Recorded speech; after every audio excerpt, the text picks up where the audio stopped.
The Sientra breast implant is back on the market and available to consumers, once again making the implant marketplace a triopoly alongside Allergan and Mentor. In the fall of 2015, the European equivalent of the FDA placed a temporary hold on the Silimed CE mark and ultimately on the sale of Silimed breast implants in Europe.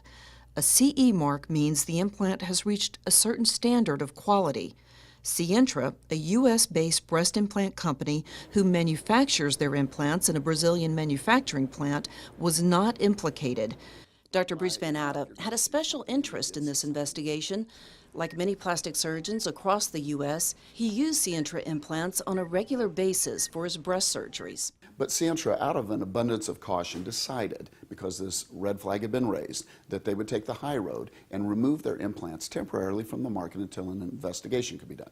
The investigation was done by an independent third party, and after extensive testing and analysis, the implants were deemed safe. Interestingly, the company also had the independent investigator look at the other two major manufacturers, and lo and behold, they too had particulate matter. So again, this was a non-issue, really. This non-issue has caused significant repercussions for not only Sientra, but for patients, says Dr. Brad Calabrese, a plastic surgeon in Louisville, Kentucky. I think everybody knew there was some level of this thing called particulate matter on implants. That's just part of all implants. There was nothing unique. There was no unique concerns other than what we knew.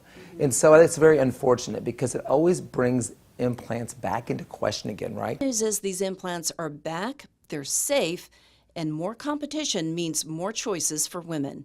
I really hold Sientra in high regard for their willingness to, just because of a question that they really knew was okay, to pull the implants off the marketplace for patient safety. Carolynn Grimes, The Plastic Surgery Channel.